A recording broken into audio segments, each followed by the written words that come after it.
welcome everyone. I'm Claire and I chose to do my paper on an influencer and her name is Abigail Heringer. So a little bit of background, Abigail was born deaf. She underwent cochlear implant surgery at the age of 2 years old. The picture to the far right is Abigail as a young girl with her cochlear implant, and the one right next to it is a picture of Abigail, her mom, and her older sister, Rachel. A fun fact about her sister is she also was born deaf and went through that exact same surgery. So you may be wondering why I chose Abigail. There's a few reasons to this, but the two main ones are that Abigail was actually the first hearing impaired contestant on The Bachelor. She is also now a huge advocate for the deaf community on her Instagram. So let's talk a little bit about Abigail's experience on The Bachelor. Abigail recalls in a recent interview that she remembers wanting to make sure it was extremely clear and out in the open that she was born deaf and is still deaf but wears cochlear implants.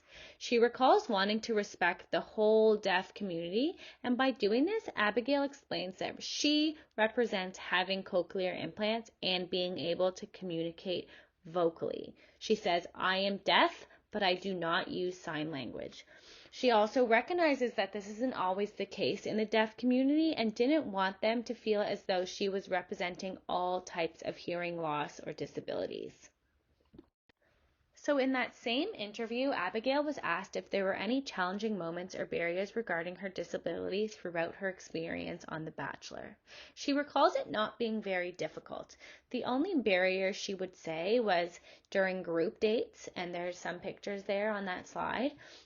She found it kind of hard to follow along with the conversations. It could get loud at times. But that being said, she said all the girls on that season were extremely accommodating. They would repeat themselves if she couldn't understand. They'd talk slower so that she could read their lips. So she said that was actually her biggest fear going into The Bachelor, but it wasn't bad at all. Following that question, Abigail was asked if she had any successes come out of participating in The Bachelor.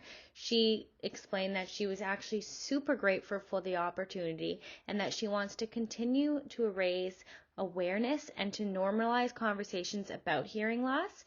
In that exact interview, she says, "I want to see more individuals like myself make a splash in either TV or on other platforms so that we can continue to have these great conversations." And that's exactly what Abigail did. With thousands of followers, she continues to be an amazingly influential influencer, documenting her daily life living with a hearing disability. She often holds educational Q&As on her profile to advocate for the deaf community.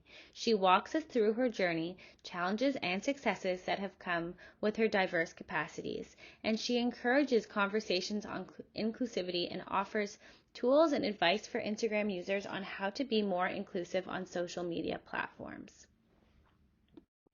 So this is the last slide, connecting and reflecting. I am going to bring everything quickly together and connect what I learned about Abigail's experience and what we've learned in our course. So obviously, number one, representation in the media. I believe that Abigail does an accurate job at representing individuals with diverse capacities. She did this through her participation on The Bachelor, and she also does this every day on her Instagram. So secondly is stereotypes. I talked a little bit about this when I was speaking about her experience on The Bachelor and how she wanted to make it clear that yes, she's deaf, and yes, people that are deaf do use sign language and cannot communicate verbally, but that is not the case for herself, and she represents cochlear implants and being verbal. And thirdly, as consumers of media. So Abigail often suggests tools and advice to make social media platforms more accessible, and one of these tools she suggests is the use of captions when posting a video. This makes Instagram posts more accessible and helps the people that do have hearing impairments so that they could read along, which then will actually result in more engagement. And lastly, I reflected and critically thought about what kind of social media accounts I am personally following.